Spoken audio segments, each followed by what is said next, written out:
Está no ar o programa Bíblia Aberta. Seja bem-vindo a mais um programa do estudo aprofundado da Palavra de Deus. O seu espaço que aqui tem para poder aprofundar estas verdades bíblicas que são importantes para a sua própria vida. Há um texto na Bíblia, no Salmo 119, 105, que diz: "Lâmpada para os meus pés é a tua palavra e luz para o meu caminho." E é isso que queremos, que esta palavra de Deus seja aqui, neste lugar, neste Bíblia Aberta, que ela possa ser uma luz que nos possa esclarecer no nosso caminho e possa fazer luz no conhecimento, muitas vezes desvirtuado, da palavra de Deus. Já sabe, pode assistir ao nosso programa de várias formas, pode ser através da televisão, no canal 186 da Mel, poderá fazê-lo também através da YouTube do Novo Tempo Portugal, ou ainda, se preferir a rádio, através da Rádio RCS em 91.2 FM da Grande Lisboa. Seja qual for o método que escolha, o importante é estarmos juntos. Estamos a estudar, ao longo desta temporada, o tema o amor e a justiça de Deus. Este tema que é essencial para a nossa fé.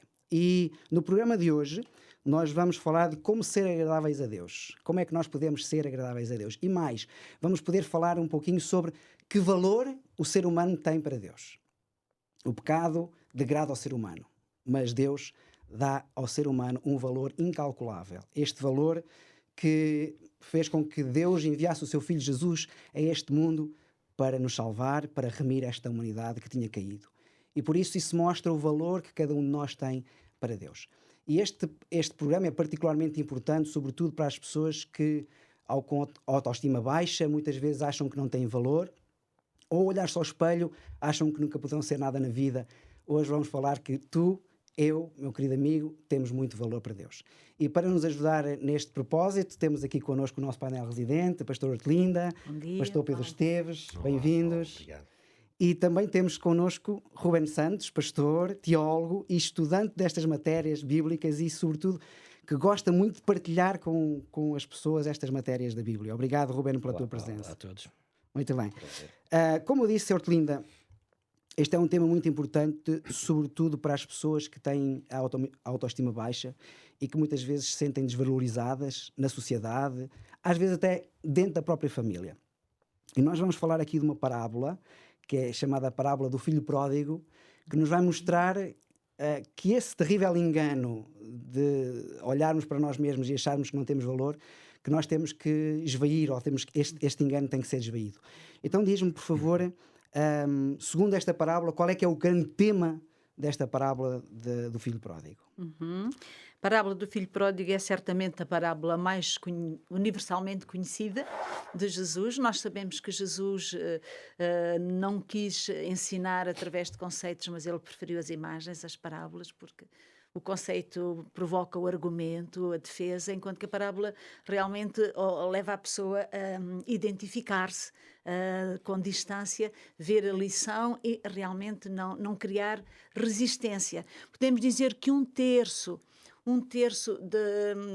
do ensino de Jesus veio até nós através de parábolas. E dentro dessas parábolas, a parábola do filho pródigo tem um papel preponderante. Ela é a maior das parábolas, como que eu queria dizer, que ela veicula a mensagem essencial do Evangelho. Aliás, no tempo da patrística, dizia-se que a parábola do filho pródigo era o Evangelho dentro do Evangelho. E foi Karl Barth que a considerou mesmo a pedra-mestra de todo o ensino evangélico. Portanto, é uma parábola que Jesus conta com uma intenção de ensinar qualquer coisa, como tu dizias há pouco, que vai fazer o ser humano pensar sobre si próprio e sobre o seu próprio valor. Possivelmente haverá alguém que nunca ouviu falar na parábola do filho pródigo, e eu gostaria apenas de rapidamente dizer a história de um pai que tem 2 filhos e que está pensando que os seus filhos são felizes com ele, mas vai passar por uma surpresa grande, porque, sobretudo, o filho mais novo pede-lhe a sua herança, porque ele quer partir e procurar a sua felicidade noutros lugares e noutras situações. Então o pai dá-lhe a herança e o filho parte contente, vai à descoberta do mundo, fazer a sua própria experiência.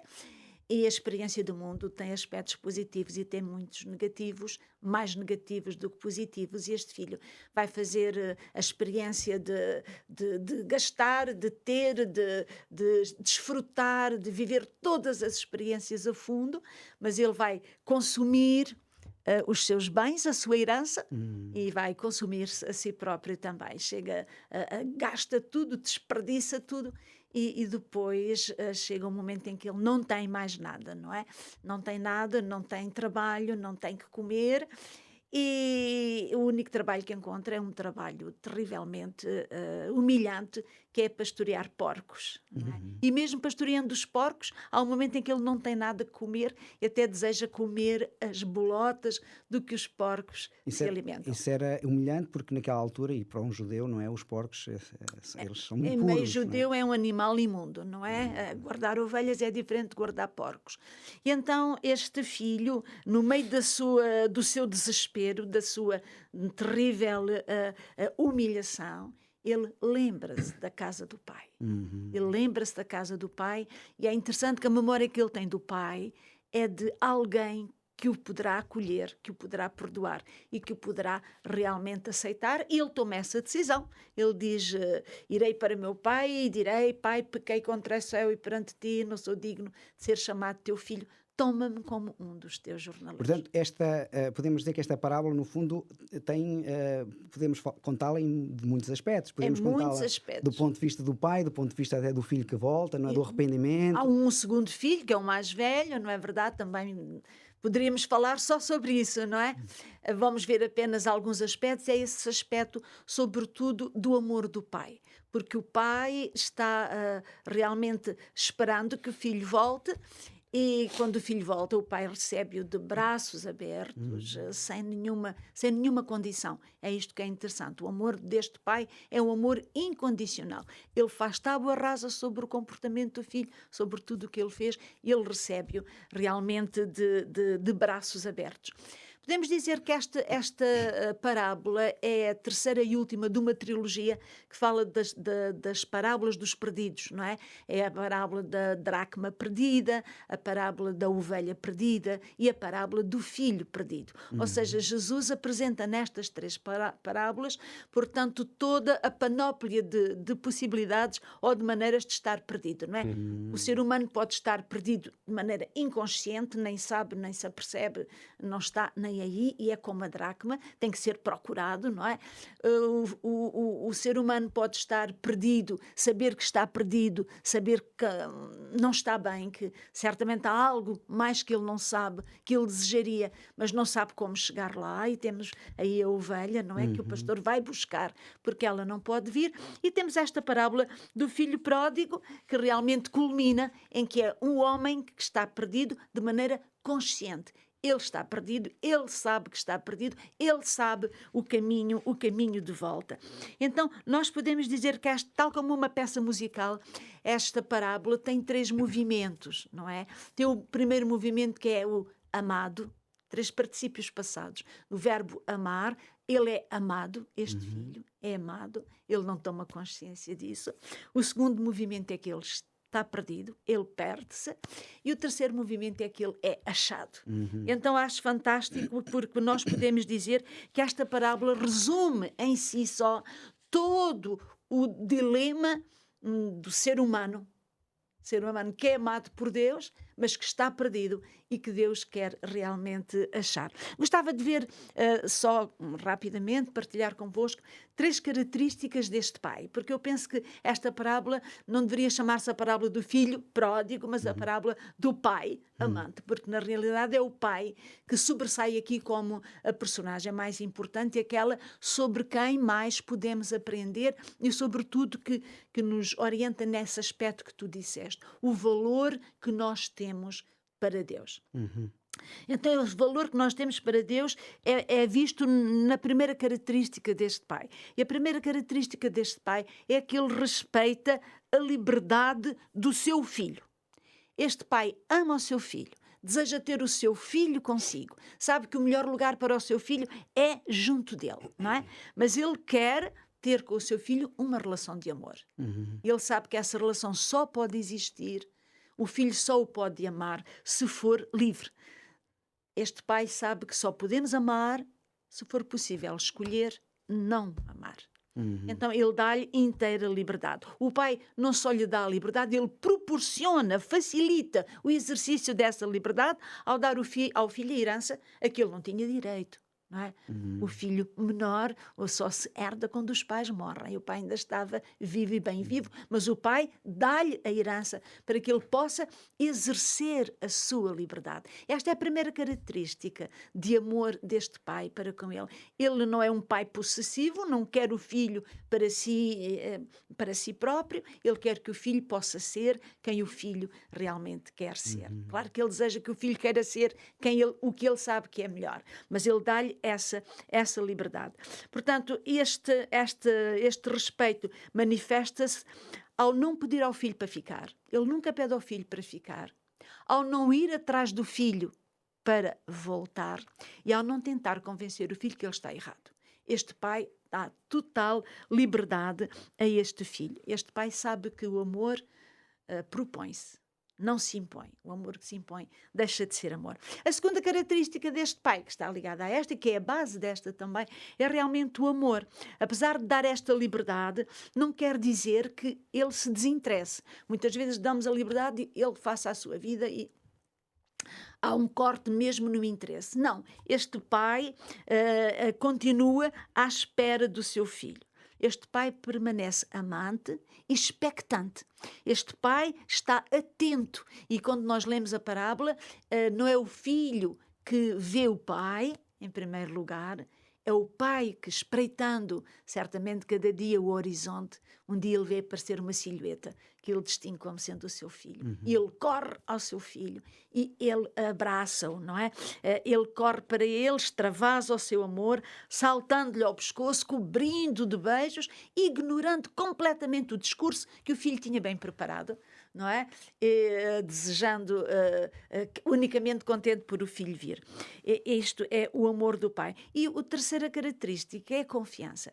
Este pai sabia que tinha dado o melhor ao seu filho, o máximo ao seu filho. Então, ele confiava noutra herança que ele tinha dado ao filho, não a de bens materiais, mas a herança deste amor. Ele sabia que um dia este amor se apresentaria ao filho realmente como o melhor bem que ele podia ter e que o faria voltar. O amor venceu, não é? O amor venceu. Do filho, só dizer isto, há 3 atitudes com as quais nós podemos aprender.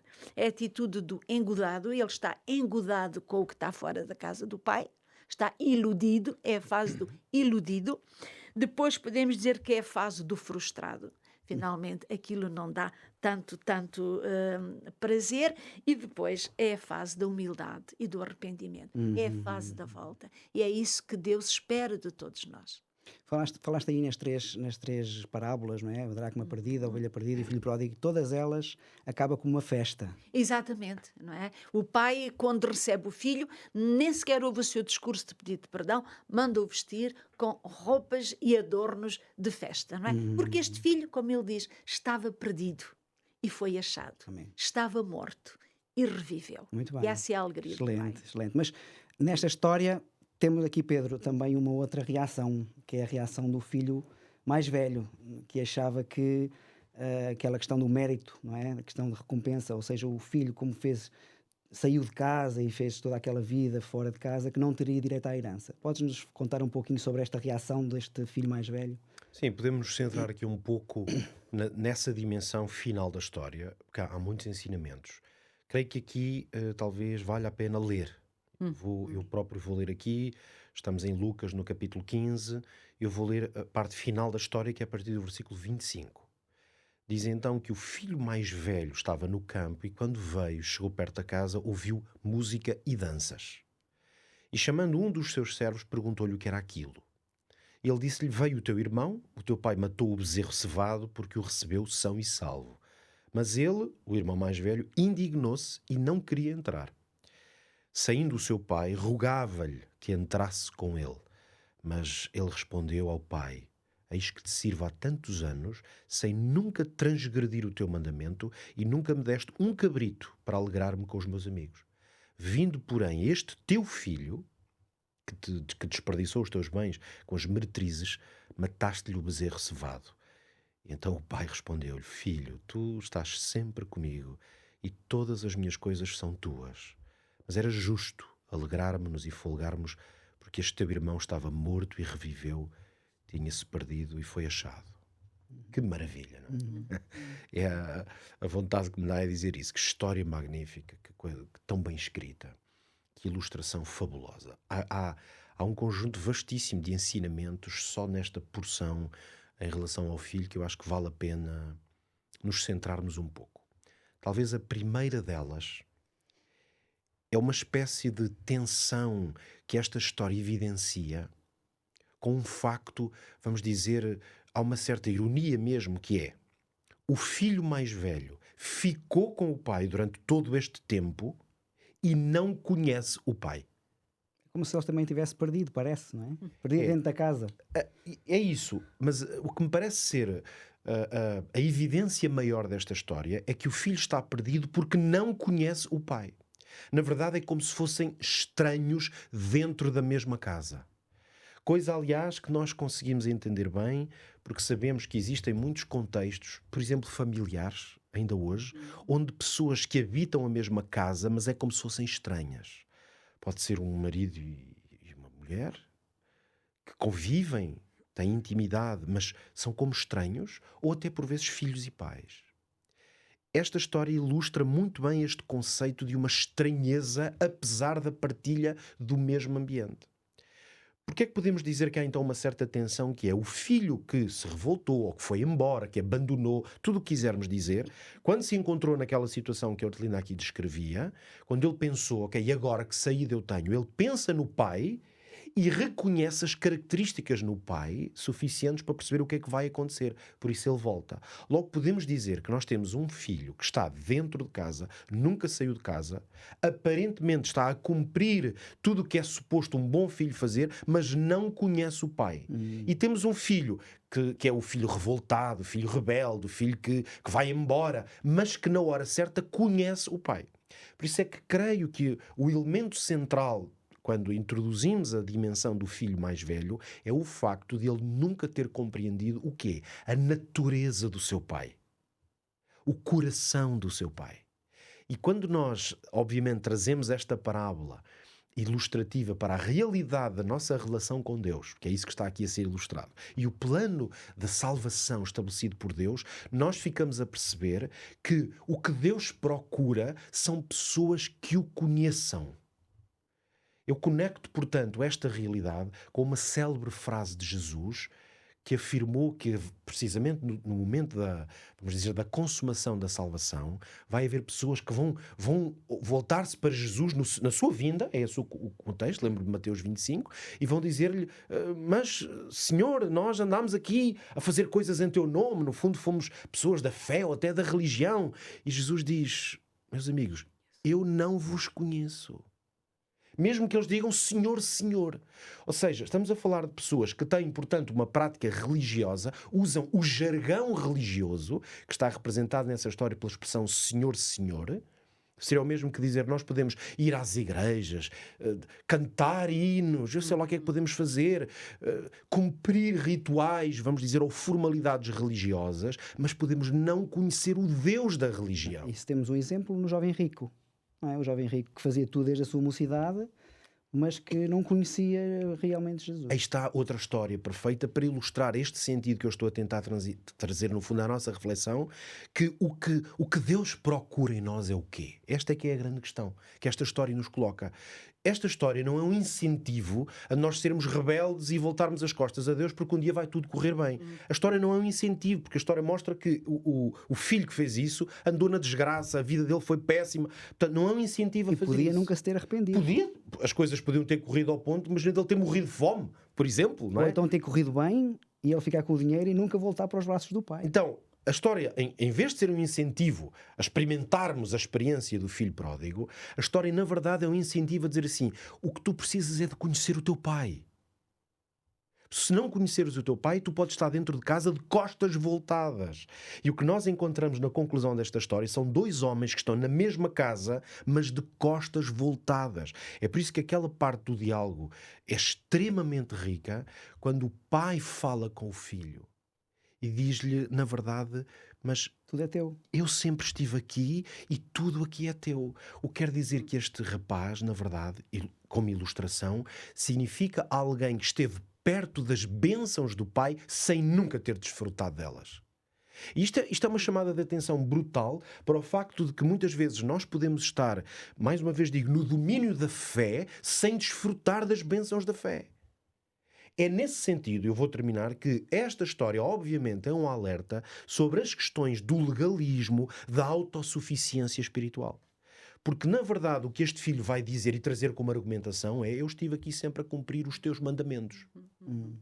Portanto, eu tentei fazer tudo o que era necessário. E da alienação religiosa, porque ele se contentou em estar só em casa do pai, mas nunca se apropriou daquilo que fazia a riqueza da casa do pai. Tal e qual. É exatamente isso. Logo, nós temos alguém que foi incapaz de desfrutar das bênçãos e da realidade que o companheirismo com Deus nos proporciona, e, ao contrário disso, foi incapaz, na verdade, de experimentar dois valores essenciais para a fé cristã, que é a compaixão para com o outro que está perdido. Portanto, temos aqui um homem que é um homem da religião, mas que não tem compaixão para com o perdido e que é incapaz de se alegrar. E talvez aqui esteja uma nota interessante, que se a religião, a prática religiosa cristã, nos impossibilitar de sermos pessoas capazes de experimentar a alegria, que aqui está representada na ideia de festa, ele não vai à festa. Ele diz: eu não quero a festa. Só que no diálogozinho entre o pai percebemos que, na verdade, ele também nunca teve nenhuma festa, porque ele diz: nem um cabrito, nunca aqui comemos. O que quer dizer que ele também nunca fez nenhuma festa.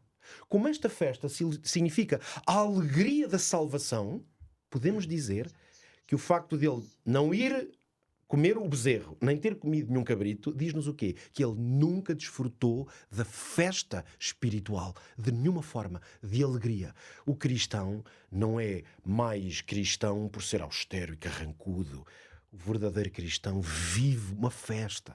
Se pode manifestar de várias formas, é uma alegria profunda. E há parte, desculpa, Paulo, há parte de ele não se alegrar por estar junto do pai. Também não se alegrou porque o seu irmão voltou a encontrar-se com o pai e faz uma espécie de bullying espiritual. Sim. Que às vezes acontece nas congregações cristãs, quando algum irmão volta para o redil, volta para o rebanho, parece que ficamos incomodados com o regresso de alguém que esteve a comer bolotas, utilizando as metáforas da parábola. E gostamos de levantar o dedinho: bem te avisámos, não é? Uma ideia de uma revanche espiritual. Sim. E o contraste do pai, não é? Que é precisamente o contrário. Está de braços abertos para receber esse seu filho que quer voltar, não é? Isso representa Deus, que apesar de nós podermos ter caído fundo no poço, podemos ter andado pelas agruras desta vida, podemos ter descido mais baixo ou ter feito o que fizemos no passado, se nós voltarmos para Deus, Ele está de braços abertos para nos receber. E isso é realmente uma mensagem maravilhosa. Para introduzir aqui agora uma pergunta para o Ruben, também falar um pouquinho na sequência desta questão, desta reação do irmão mais velho, de que não recebeu o irmão mais novo, não é? Que devia ter compaixão por ele, devia se alegrar com ele. Nós vamos ler aqui um texto que me parece muito interessante, no livro de Sofonias. Não é um livro muito conhecido, mas é um livro muito interessante, Sofonias, este profeta que escreve assim nesta forma, no capítulo 3, verso 17. O Senhor teu Deus, o poderoso, está no meio de ti. Ele salvará. Ele se deleitará em ti com alegria. Calar-se-á por seu amor e regozijar-se-á em ti com júbilo. Eu acho este texto extraordinário, não é? Deus está no meio do seu povo, Deus regozija-se pela salvação do seu povo. Como é que esta alegria divina, Ruben, pela salvação de cada pessoa, deve influenciar a nossa visão até para com o outro? Tal como o filho mais velho devia ter tido uma visão diferente, como é que deve ser a nossa visão para com o outro? Sim, nós devemos aprender muito com este texto. E como tu disseste, às vezes nós passamos por alto alguns livros da Bíblia e há muita informação em livros que porventura nós não estudamos mais a fundo, e Sofonias é um deles. E este texto aqui de Sofonias 3,17 tem vários detalhes que nós podíamos aqui trabalhar, mas pode-nos ensinar bastante na forma como Deus aceita aqueles que são pródigos, que são filhos pródigos, e também devia ser um exemplo para nós, para percebermos como é que deveríamos também atuar nas mesmas condições. Isto basicamente o contexto desta profecia é Sofonias que escreve, e ele diz, basicamente, dá uma profecia a favor da filha de Sião. Ele também usa a expressão a filha de Jerusalém, que é uma metáfora para o povo de Deus, não é? Para toda a descendência de Eva, basicamente, o povo de Deus. E ele diz que Deus está no meio de ti. E isto é muito interessante quanto à postura de Deus em relação à humanidade, porque às vezes parece e podemos entender que Deus é um Deus ausente, que é um Deus que não se importa, e aqui Sofonias está a dizer, não, Deus não é um Deus ausente, Deus está no meio de ti, e quer também estar no meio de ti. E isto é interessante porque esta postura divina acontece desde sempre. Antes da queda, porque até vemos aquele texto que diz ou é implícito que Deus, na viração do dia, costumava vir ter com a humanidade. Quando entra o pecado nesta terra, não deixa de ser diferente. Aliás, esse texto já é pós-pecado, mesmo que seja implícito que acontecia antes. Vemos também que a expressão onde estás faz parte claramente de Deus querer estar no meio neste caso do seu povo, Adão e Eva. Quando Deus pede a Moisés que se construa um tabernáculo, a própria ideia de tabernáculo é para que Deus possa habitar no meio do povo, o tabernacular, não é esse verbo. Jesus Cristo é Deus no meio da humanidade, literalmente, Emmanuel, Deus connosco, e a própria segunda vinda de Cristo é Deus a querer estar também no meio de nós. E então vemos aqui este aspecto que é essencial para percebermos que Deus preocupa-se connosco, com crentes e com descrentes. Deus quer estar no meio de nós, Deus quer ser o centro também das nossas vidas, e há ali outros detalhes que falam num Deus poderoso. E quando nós ouvimos falar de poder, parece que isso afasta-nos, porque é alguém poderoso, alguém que quer impor as suas leis, a sua vontade, mas essa palavra poderoso está associada a outra palavra, que é, na minha versão diz, poderoso para salvar. Ou seja, Deus usa a sua força para a redenção, Deus usa a sua força para salvamento daqueles que se deixam salvar por Ele.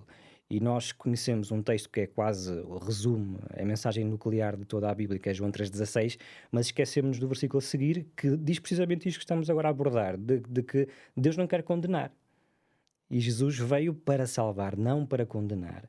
E isto é um aspecto importante, mesmo no contexto das pessoas que às vezes se afastam da vontade de Deus, ou que nunca conheceram, inclusive, a vontade de Deus.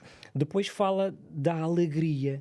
Diz o texto que Deus se deleitará em ti com alegria. O que quer dizer, quando há uma reconciliação de Deus para com o ser humano, existe alegria no reino dos céus. E nós poderíamos aprender muito com este aspecto. Deus alegra-se quando existe uma reconciliação de Deus para com a humanidade. Fala aqui no amor, diz calar-se-á por seu amor, porque isto é num contexto que está ligado a um juízo, então falar aqui do calar-se no sentido de não continuar com o juízo que tinha acontecido antes com o povo de Israel, e volta a frisar, regozijar-se-á em ti com júbilo. O que quer dizer que Deus é um Deus de proximidade, é um Deus de relação, é um Deus que se alegra com a nossa felicidade, e a nossa maior felicidade é ter uma relação com Ele. E aqui a questão é, como é que nós vamos responder a esta forma de Deus atuar? Será que vamos ser diferentes da forma como Deus atua com as pessoas? Ou vamos realmente aprender com Deus e perceber que todos os indivíduos têm dignidade, todas as pessoas estão, ou melhor, Deus pode atuar com qualquer pessoa e por mais que se tenham afastado, podem voltar para Deus, e aquilo que Deus mais anseia é que as pessoas se possam voltar para Ele, porque Ele é um Deus de reconciliação, Ele é um Deus de contacto, de relação, e é um Deus que quer estar no meio de nós. Assim como Deus recebe de braços abertos, nós também devíamos Como receber vimos com braços o abertos. pai da parábola. Muito bem. Meus amigos, eu tenho uma oferta muito especial para si, por isso não saia do seu lugar. Daqui a pouco falaremos dessa oferta. TV Novo Tempo, o canal do sábado, o canal da esperança. E agora volto com a oferta. Aproveito esta oportunidade para falar deste manual. Estamos a falar da parábola do filho pródigo, estamos a falar de Deus estar de braços abertos para nos receber. E nós também estamos de braços abertos para recebermos outros nesta compaixão e neste amor, seguindo o modelo que é Cristo, o nosso modelo. Por isso, aquilo que eu quero dizer é, se você já andou por caminhos tortuosos, se já andou afastado de Deus, se por algum motivo se afastou do Pai, hoje é hora de voltar. E pode fazê-lo com este manual na mão. Este manual que certamente será uma bênção para si e para a sua família. Talvez famílias inteiras que por algum motivo da vida se afastam de Deus. Este é o livro, este é o manual que fala sobre o amor de Deus, que fala sobre a volta de Jesus, que fala sobre a nova terra e tantos outros textos e tantos outros temas bíblicos. Por isso, envie uma mensagem para o 933 939291. Eu repito, 933 939291. E peça este manual gratuito, porque a Novo Tempo Portugal está a oferecer este manual para si. E volte para os braços do Pai. Muito bem, estamos a continuar neste tema, que é um tema muito interessante. Eu tenho aqui alguns textos bíblicos, Hortelinda, que vou ler, para depois dar a próxima pergunta, pode ser? Sim. Então, temos aqui três textos do Antigo Testamento. O primeiro encontra-se no livro de Isaías, no capítulo 43. Sabem que Isaías, eu gosto muito de Isaías, é um dos meus livros preferidos da Bíblia. E no capítulo 43, verso 4, Isaías tem aqui uma mensagem que eu acho que é maravilhosa. Isaías 43, verso 4, que diz: visto que fostes precioso aos meus olhos, também foste honrado, e eu te amei. Assim dei os homens por ti e os povos pela tua vida. Não é? Esta passagem que diz: visto que foste precioso aos meus olhos. Dei tudo por ti. Dei tudo por ti. Isto é lindo, não é? Depois temos no livro de Salmos, Salmo 149, verso 4, que diz: porque o Senhor se agrada do seu povo, ornará aos santos com a salvação. Isto também é muito interessante, não é? O Senhor se agrada do seu povo e dará aos seus santos a salvação. E depois em Provérbios, capítulo 15, versos 8 e 9, o Salomão vai dizer o seguinte, Provérbios capítulo 15, versos 8 e 9, o sacrifício dos ímpios é abominável ao Senhor, mas a oração dos retos é o seu contentamento. O caminho dos ímpios é abominável ao Senhor, mas os que seguem a justiça, Ele ama. Não é? Estes textos revelam como Deus se alegra com o povo, sim, especialmente naqueles que praticam e oram retamente. Como é que nós podemos entender o conceito de Deus, que é, por um lado, infinito e omnipotente, portanto, um Deus poderoso, e, por outro lado, um Deus que se aproxima, um Deus que está perto do ser humano? Como é que nós podemos considerar estas duas questões? O texto que leste, ou que leu o Ruben, é um texto fabuloso, aquele texto de Sofonias, não é? Em que Deus eclata, estala de alegria, Exulta, não é? exulta, enfim, não há palavras para descrever a intensidade da alegria de Deus. Porque é que Deus sente isso por nós, pelos seres humanos? Esta semana eu li uma frase sobre o valor dos seres humanos, que dizia assim: nós somos meros seres humanos, borrões efêmeros de protoplasma. Como seria possível que pudéssemos importar tanto ao ente supremo e onipotente que de nada necessita? Como é que é possível Deus regozijar-se nestes seres? Eu penso que nós temos, é aí que está o nosso problema. O nosso problema está na concepção que temos sobre nós mesmos, que depois projetamos sobre a concepção que temos de Deus. Então, ainda que o ser humano seja um ser pecador, condenado à morte, e que não pode fazer nada para a sua redenção, ele é um ser valiosíssimo aos olhos de Deus.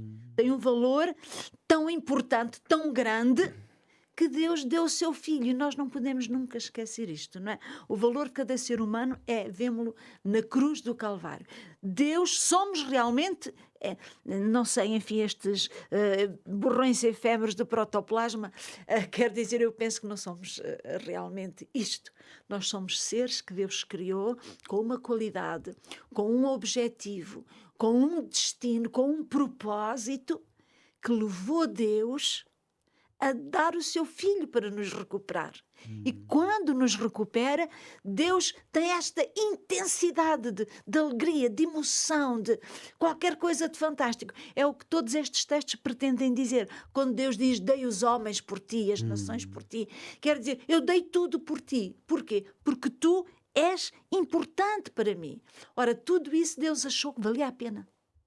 Cada um de nós que está aqui, cada ser humano que nos está a ver e a ouvir, valeu a pena para Deus. Nenhum de nós é um projeto falido. Nenhum de nós é um projeto falido. Nenhum de nós é qualquer coisa sem valor. Temos um valor para Deus absoluto.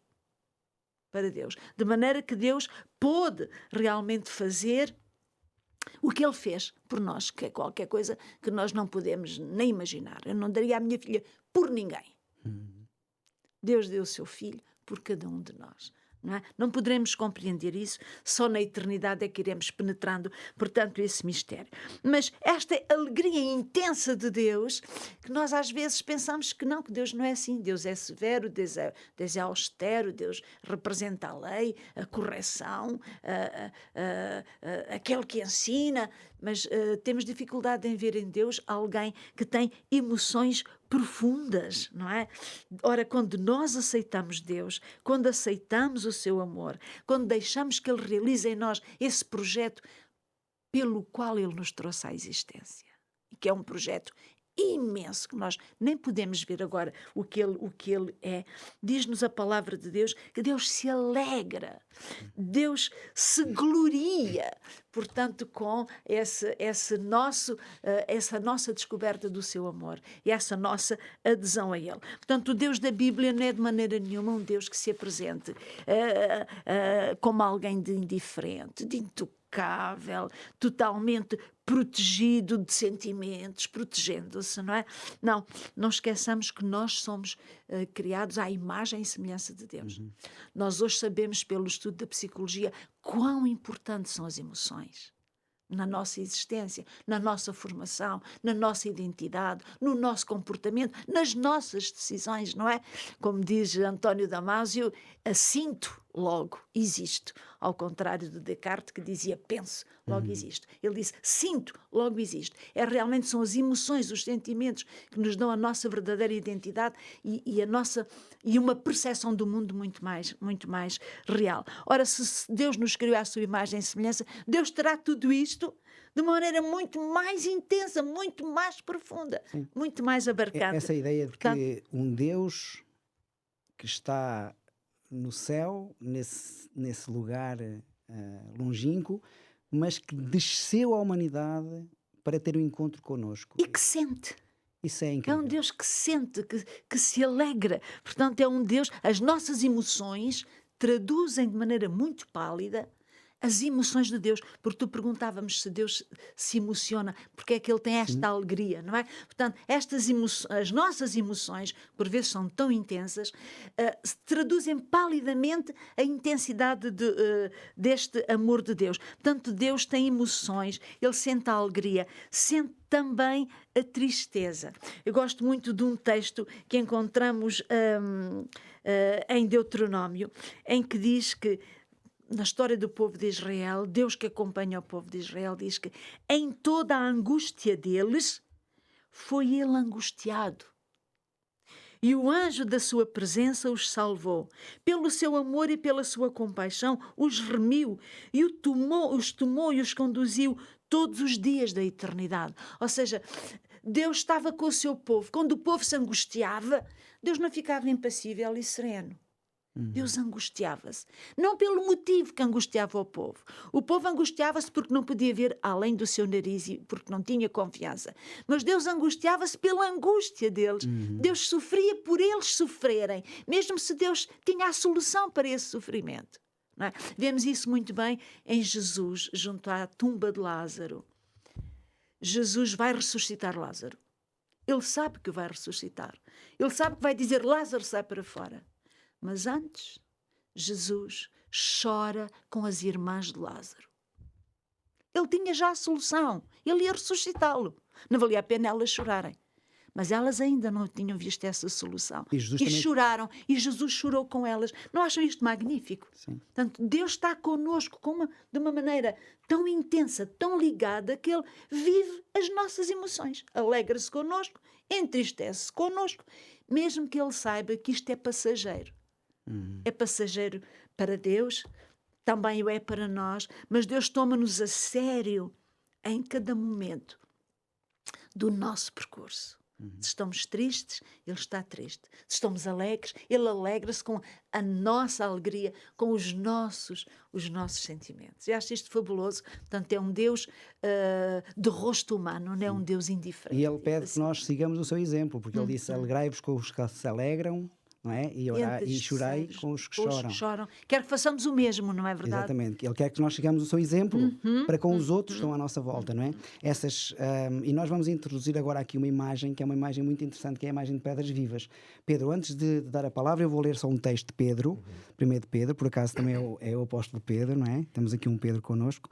1 de Pedro, capítulo 2, verso 2 a 4, e depois então falaremos um pouquinho sobre estas pedras vivas. E diz assim: chegando-vos para ele, pedra viva, e está a falar de Jesus, não é? Reprovada na verdade pelos homens, mas para com Deus eleita e preciosa. Vós também, como pedras vivas, sois edificados, casa espiritual e sacerdócio santo, para oferecer sacrifícios espirituais agradáveis a Deus por Cristo Jesus. E depois completa dizendo: por isso também na Escritura se contém: eis que ponho em Sião a pedra principal da esquina, eleita e preciosa, quem nela crer não será confundido. Pedro, esta imagem de pedras vivas ilustra a transformação e o propósito que foi dado aos crentes. Como é que a obra mediadora de Cristo e o conceito de oferecer sacrifícios espirituais nos ajudam a entender o papel dos crentes e da construção do reino de Deus neste mundo?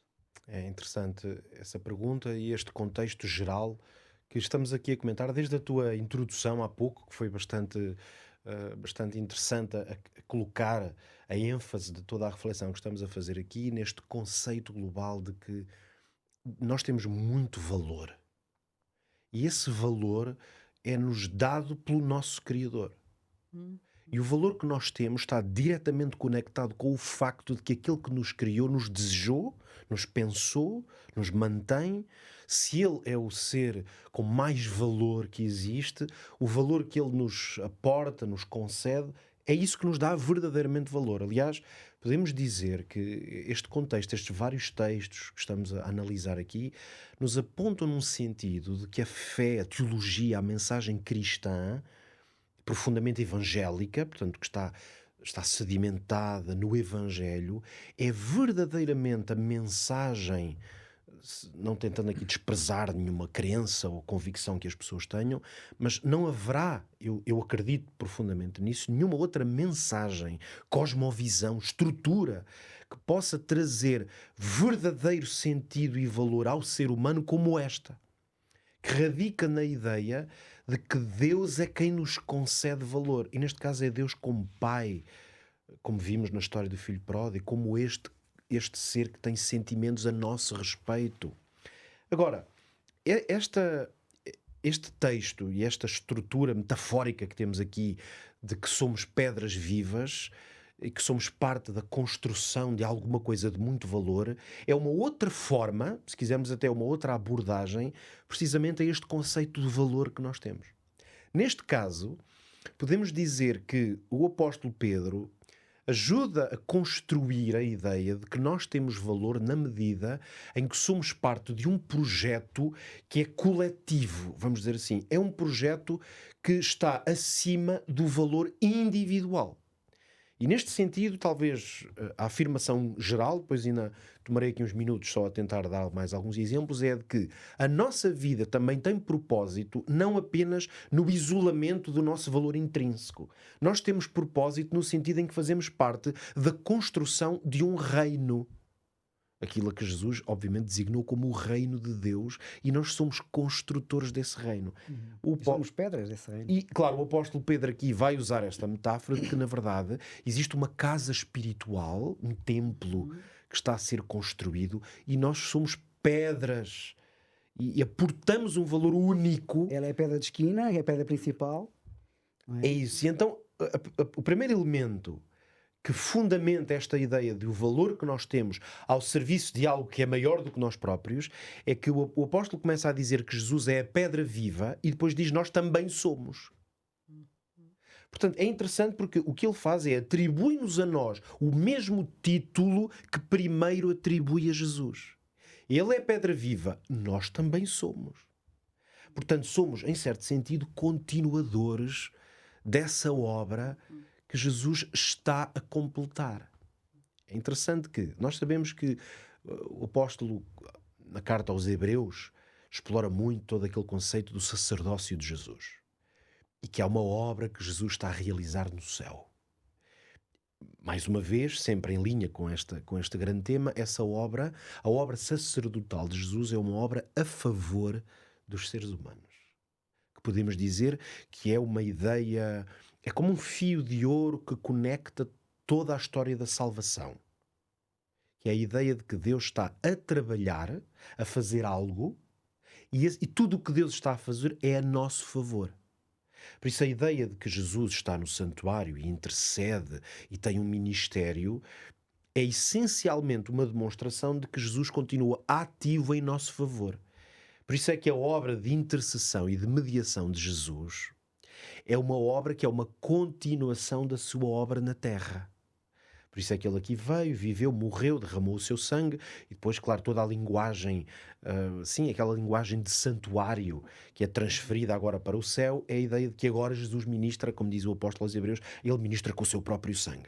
Toda essa ideia de Jesus estar a ministrar, ele está a fazer alguma coisa para nós, a nosso favor. Reforça essa ideia de que nós temos um valor extraordinário. E Jesus está e continua empenhado nesse valor. Quando eu entendo, a conclusão prática é esta, me parece. Quando eu entendo esta lógica, este esforço, usando aqui um antropomorfismo, não é? Que não se aplica a Deus, ele não se esforça como se fosse uma coisa que lhe dá trabalho, mas é o esforço no sentido em que Deus está fortemente envolvido nesse projeto, é um investimento de Deus. O que é que isso nos mostra? Que nós somos cooperadores de Deus nesse esforço. É nesse sentido que nós fazemos sacrifícios espirituais por uma razão, porque os nossos sacrifícios juntam-se ao sacrifício de Cristo. Não é um sacrifício, a expressão sacrifícios espirituais não tem um sentido, aquele sentido primário da expressão de sacrifício, que eu tenho que fazer um esforço qualquer porque me é exigido. É, eu junto-me ao sacrifício de Cristo. Identifico-me. Para que seja possível criar uma obra que realmente dignifique quem Deus é e o que nós podemos ser como seus filhos. Muito bem. Obrigado, Pedro. Já vimos então que Deus nos dá valor quando nos criou, porque fomos criados à imagem e semelhança de Deus. O único ser criado a essa imagem e semelhança, não é? Deus criou com as suas próprias mãos, enquanto nos animais e tudo que Deus criou, Deus falou e tudo apareceu. Aqui ele teve uma preocupação em moldar o ser humano com as suas próprias mãos. Aí mostra essa obra-prima de Deus e esse valor que nós temos, mas também na cruz, como a Hortelinda falava, e agora na intercessão e no trabalho de Jesus no santuário, que também mostra esse valor. E agora, Ruben, para introduzir aqui uma história que é a cura do endemoniado, eu não a vou ler porque ela é muito longa, mas nesta história ressaltam aqui algumas coisas. O primeiro é que Jesus vai dizer a este homem: se tu podes crer, tudo é possível àquele que crê. Eu acho isto muito interessante. Mas depois o homem, o próprio pai deste filho que está endemoniado, vai dizer: Senhor, ajuda a minha incredulidade. Como é que, no meio das dúvidas e incertezas que muitas vezes nós temos, como é que Deus pode agir e como é que é a visão de Deus sobre nós nesse aspecto de, muitas vezes, dessas crenças duvidosas ou das dúvidas que nós possamos ter? Sim, muito rapidamente nós temos aqui um episódio real que acontece depois da transfiguração de Jesus, em que Jesus volta com alguns dos seus discípulos para junto dos outros discípulos que estavam à espera, estavam a ter um debate com os fariseus, e é neste contexto que aparece este homem que, aflito e em sofrimento, pede ajuda a Jesus para que pudesse curar o seu filho, que tinha problemas espirituais, obviamente, e a família estava certamente a passar por dificuldades nesse aspecto. Aparentemente, ao que tudo indica, os discípulos não conseguiram ajudar esta família, e ele pede a Jesus que o possa fazer, e Jesus diz: se tu podes crer, tudo é possível ao que crê. Eu gosto muito dessa expressão. E parece que tudo é realmente possível ao que crê, mas esta possibilidade só existe mediante a intervenção divina, obviamente. Mas aqui a crença é algo muito importante, porque o Pai diz: eu creio, Senhor, ajuda a minha incredulidade. E é a partir daqui que Deus pode trabalhar. O que quer dizer que, independentemente de eu ter uma fé gigante ou não, aquilo que abre espaço para que Deus possa trabalhar na vida de alguém é precisamente a predisposição que nós temos para que Deus o possa fazer nas nossas A vidas. permissão que lhe damos para ele atuar. Porque e eu posso pensar que tenho uma fé muito grande, e a partir daqui a minha fé esvai-se porque o orgulho já tomou conta de mim. Enquanto este homem, que é marcado pela sua história de vida, isto podemos já fazer a ponte para os nossos ouvintes e as pessoas também que nos estão a ver, todos nós temos a nossa história de vida. Às vezes ficamos até um pouco zangados, frustrados com experiências religiosas que tivemos no passado, e podemos até ter uma incredulidade que está associada a todo o nosso passado. Mas aquilo que Jesus pede é que nós estejamos disponíveis para que Ele possa trabalhar nos nossos corações.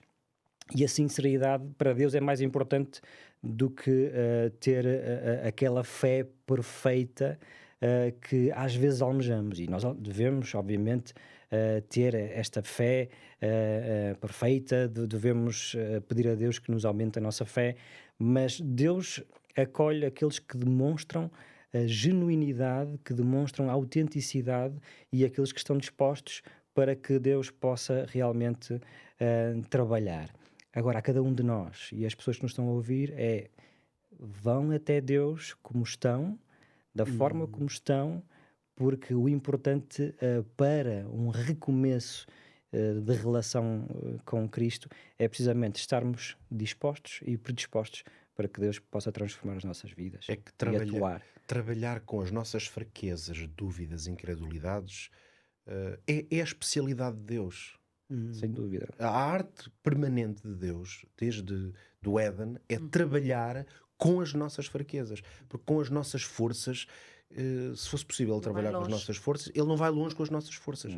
Nós estamos sempre a tropeçar rapidamente. Portanto, Deus trabalha a partir da nossa fraqueza. Nós temos às vezes um pensamento equivocado sobre o que é fé.